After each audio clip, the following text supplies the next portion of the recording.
Hello， 大家好，歡迎嚟到心照啦，我係 Daphne，我係阿傑，我係 Luna，Isabel。今日請到呢個大嘉賓，歡迎耶！你使唔使自介一下？你宣傳下自己。大家好，我係阿傑同 Daphne 嘅大學同學。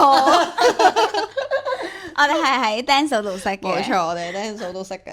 係我哋呢個好有緣分啊！真係咧，即係我哋喺 dance 度識啦，跟住之後。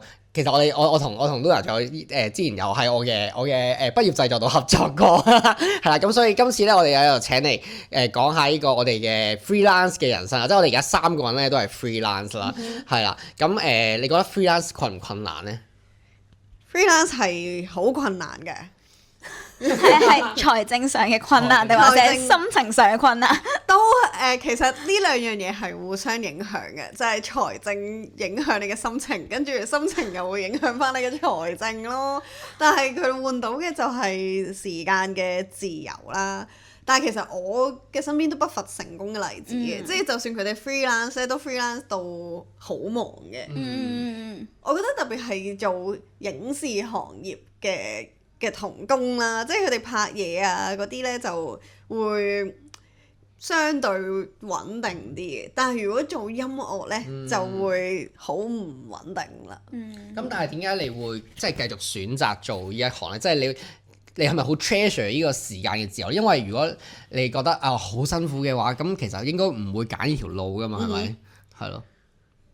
我覺得係佢揀我冇特登揀，因為我覺得大個咗之後咧，我就開始覺得我舒服係最緊要嘅。即係如果有好多錢，但係我好壓抑咧，即係你揾好多錢嚟醫病咧，對我嚟講都係唔 make sense 嘅。所以我覺得過咗咁多年，我已經接受咗自己係一個可能喺同我身邊嘅 friend 之間冇揾得咁多咁穩定，或者佢哋已經累積到一啲錢可以買車啊或者咩嘅時候，我可能即係不斷都會將啲錢投落咗去啲製作度咯。咁你嗰時做 full time 係有啲咩令到你覺得好唔舒服？我一定要即係 free 翻啲時間出嚟做 freelance 啊！我覺得初我覺得好多唔同嘅，即係開頭可能入錯行啦，即係嗰啲行業同我當時嘅性格啊，或者我嘅見識唔係好對齊啦，或者我唔識 handle 啲人事嘅關係啦，我唔係好知究竟如果長期同一啲人一齊，但係做嘢嘅，即係又唔同以前讀書喎，又唔同以前返 part time 喎，即係你日日對住嘅溝通又要點呢？即係呢啲係對我嚟講最難嘅，同埋即係之前係未知自己係一個好 expressive 嘅人啦，即係我係原來我都高度需要輸出我嘅創意啦。咁但係如果譬如我試過做廣告行業呢，就我唔中意俾人 ban 橋，咁我覺得呢個係有 ego 喺裏邊啦。你而家問翻我，如果呢一刻可能冇咁抗拒嘅，但係嗰陣時就唔中意啦，即係呢啲又唔得，嗰啲又唔得。即係就會係咁剔除法咯，即係因為我都讀中文嘅時候，即係啲 friend 全部都係教書啦，Daphne 都係教書啦，即係我係一幻想我就覺得唔得咯。但係你嗰時係有冇試過入學校做嗰啲實習啊？嗰啲都冇嘅，淨係純粹試都未試，我就知道呢一行一定唔啱我啦。我覺得可以咁講嘅，因為我有入過小學做興趣班。即係可能我都只係可以觀察到啲老師嘅樣係點啊，或者佢啲規模係點啊，或者一啲溝通嘅層級啊，或者佢哋對事物嘅價值觀啊，即係呢啲嘢就會，因為我以前喺中學呢，我都比較挑戰規矩嘅，即係我唔係特登挑戰，係覺得點解啲 rules 係咁 set， 但係如果我係個老師，我就係要保持呢啲 rules 咯，我都唔可以散播或者教壞咗佢哋，咁我就覺得無謂啦，所以就都好早就覺得我真係唔適合喺嗰個環境咁樣。咁但係你點解會揀音樂呢樣嘢？即係雖然頭先你話可能係佢揀咗我啦，咁但係其實呢個世界都有好多嘢噶嘛。即係點解會行咗音樂呢條路呢？係即係例如你話可能頭先你覺得你好多嘢想 express 出嚟嘅，即係關唔關呢啲事呢？我覺得關嘅就係想表達啦，但係我嘅表達呢，唔係影像嘅，我唔係一個影像思考嘅人嚟嘅。咁身體咧我都試過嘅，但係唔係啊，我哋一齊試嘅。我哋一齊試喺大學嘅時候。唔係我最可以表達自己而舒服嘅，但係文字就係啦。所以其實初我係有匿名寫文嘅，哦，係啦，但係就冇咁多。我隻貓食嘢得唔得？等一下，no 㗎，唔使啦，我哋可以將呢啲擺。係我哋擺入去。已經驅逐咗佢啦。哎呀，跟住就文字啦，咁但係文字就其實我都 enjoy 嘅，嗰陣時有自己寫啦。咁後來就係因為一啲因緣啦，即係一啲相識啦，令到我開始接觸，我原來可以將我寫嘅嘢rap 落去嗰啲現成嘅音樂度，因為我都未學過音樂啦嗰陣，咁就開始咗嗰個形式嘅表達咯。其實文字應該係你最舒服嘅方式，因為你由之前已經係讀中文㗎啦嘛，即係你應該係中意一個 way 去表達你自己㗎嘛，係嘛？同埋我見你而家有 Patreon 嘅喎，你入邊係都係會寫你自己嘅，即係可能日常嘅感受咁樣。你個 Patreon 係會即係會抒發啲咩嘅？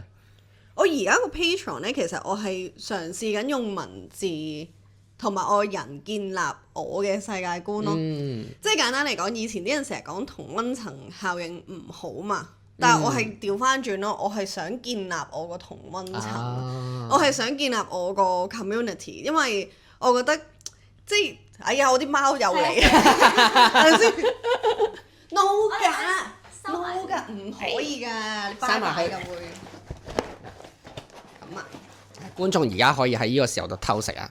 我哋中場休息，可以飲杯嘢。呢個係我㗎嘛？好，我哋而家翻嚟咯。講到邊啊？頭先講到建立一個 community。冇錯，同溫層。因為我係覺得人越嚟越需要 safe place 咯，即係就算以前我會好放心講嘅嘢，而家都唔想，即係佢未必涉及一啲所謂敏感嘅話題，只係我覺得已經有比較 personal 啦。即係以前我都唔明點解自己咩都可以分享嘅，而家我唔想同咁多人分享，我反而真係想同啲知音人分享，所以我就整咗 Patreon 咯。其實簡單嚟講，入邊我未建構到好多嘢，但係就係真係啲 intimate 啲嘅感受啊，或者生活嘅觀察啊。因為譬如我可能我人際之間發生咗一啲事，我想寫，但我寫目的唔係想寫衰你，而因為嗰度都 involve 我嘅感受。咁我應該點寫呢？呢啲位我就唔識拿捏，即係可能一個小説家會喺20年之後將呢個事件納入為其中一個角色，但係我未，即係我又想抒發喎，咁點算呢？我就選擇咁樣咯。我成日覺得咧，呢件事咧好需要勇氣。首先第一件事就係你本身完全對音樂係唔識，但係你選擇咗去從事一樣你完全唔識嘅嘢啦，呢個係第一個勇氣。第二就係你係出樣俾人睇，呢啲嘢就係你寫嘅嘢。即係你話小説家，我都可以話我唔出個樣，都冇人知道我寫嗰本書。但係你係用你自己個樣去講一啲好同 personal 好關事嘅嘢，即係我覺得呢兩樣嘢都係超級大勇氣咯。即係我會覺得其實 freelance 人生都係好需要勇氣嘅一件事，尤其是你本身可能有一個好 stable 嘅 job 咁樣，你要放棄嗰個即係財政上面嘅嘢啦，又或者係本身一個好安穩嘅生活，即係所有嘢全部其實都係好危險嘅事嚟嘅喎。你當初點解可以 make 到一個咁大嘅決定嘅？我覺得好似冇安全過。In 咩 perspective 冇安全過啊？即係嗱，我個 background 又唔係嗰啲資源好充足啊，或者嗰啲好名校啊，甚至地區名校，全部都唔係啦。即係可能我接收到我啲老師教導嘅都係啊，其實你哋穩打穩紮揾到一份收入唔錯嘅工已經係好好㗎啦。咁但係我個內心又好 counter 呢啲嘢啦，然後我又唔知自己想點啦。其實我到而家都。我覺得而家係慣咗依個所謂唔係好穩定嘅狀態，但係其實諗翻都係嘅。但係我就會有時諗大啲，就係即係其實即係之後會發生啲咩，我哋都唔係好知。同埋最近唔知你哋有冇睇 AI 嘅事啦？因為嗰個係咪 DeepMind 啊？DeepMind 嗰個 founder 咧，佢都係喺唔係 DeepSeek 係 Google 嗰個 DeepMind，佢嗰個 founder 咧都有出過一個紀錄片啦，就係講自己由70定80年代開始研究 AI 啦。咁你幻想下，如果喺80年代講 AI，啲人係當你傻噶嘛，你根本就唔知自己做緊啲咩噶嘛。但係佢哋係由研究人嘅神經系統點運作開始啦。咁到佢哋而家真係有自己嘅神經系統啦，甚至佢哋有自己嘅思想啦，甚至佢哋可以 make up 啲嘢啦，甚至佢真係可以替代你而家做緊嘅所有嘢啦。即係我就會諗到咁遠嘅時候就，都唔緊要嘅，即係我呢一刻未死都，同埋我覺得我仲可以吸收啲嘢同埋學習，所以我就撳住先咯。但係你話我都驚㗎，即係我都會同 Daphne 傾，我都會諗自己有冇 counter 嘅嘢咯。我唔係嗰種，我係要追夢熱血，我瞓身做音樂，我覺得我而家都唔係咁諗，係咯。我反而咧，我好奇翻頭先講咗一樣嘢，即係你嗰個 Patreon 咧，你話想建立你自己個同溫層啊嘛，跟住你覺得關唔關你係 artist 事？所以即係好多嘢好公開講會好，即係如果我係完全冇人識嘅，其實可能我冇咁 care 噶嘛。你覺得你有冇呢一個包袱咧？我覺得冇喎，我覺得冇，可能咧我自己嘅 daily life 都係咁咧，我冇覺得我係一個人哋眼中嗰啲所謂嘅 artist，但係我有 perceive 我自己係一個 artist 嘅位係我想 make art 咯。雖然咧最近咧有個我出咗個 post 就係講 artist 應該係 support artist 嘅，咁但係可能有個留言就係話邊個認自己做藝術家，我真係會笑出聲咁樣啦。咁 mean 嘅啲人，我覺得每個人都可以係藝術家喎。因為我真係咁諗嘅，其實只要你 make art，你都係一個 artist。係啊，我都覺得我係一個 artist。你都係一個 artist。其實 education 都係一個 art 嚟㗎，即係睇你點樣 define 啦。即係可能人哋投射就係你一聽到藝術家就係諗到好大、好偉大嘅嘢，但係其實我就係想無中生有咯。即係我而家嘅 art 就係我以前就係話我淨係得文字啦，但係慢慢我想呈現嘅嘢可能係有關畫面嘅，可能我真係有想有世界觀嘅，即係譬如我自己。因為我覺得現實實在太殘酷啦，所以咧我想建構一個屬於我自己嘅世界啦。咁呢個係 inspire by 我個 friend 莊正嘅。咁佢以前就係佢係一個地獄㗎嘛，佢係一個地獄要塞，佢係一個魔王啦。咁我就諗，如果係我嘅話，其實我係一個點樣嘅故事咧？即係啲人講話 artist 都係講故事，咁我係想講啲咩故事咧？咁我就慢慢吸收我想睇嘅嘢，跟住就慢慢 develop 我想要嘅世界觀咁。咁你 Patreon 入邊講嘅嘢係一啲好點講咧？即係一個 art piece 嚟嘅，定係一個好個人色彩嘅書法嘅，例如可能好似日記咁樣。都有嘅，會有啲生活瑣碎嘅嘢啦，同埋咧，我每一日呢個係一個小小儀式嚟嘅，我就會每一日整一個好似詩咁樣嘅碎片啦，就叫做迷霧信箱啦。因為我世界觀就係我覺得我好似一個森林裏邊嘅人咁樣樣，我就喺一個未知道 Wander 咁樣樣啦。然後同埋有啲 demo 我未出嘅，我又想分享下，所以就。佢入邊又唔係一個好似 online game 咁樣樣嘅，即係都係好我 personal 嘅，但係我就會覺得都係要做住去 modify 呢件事咁樣。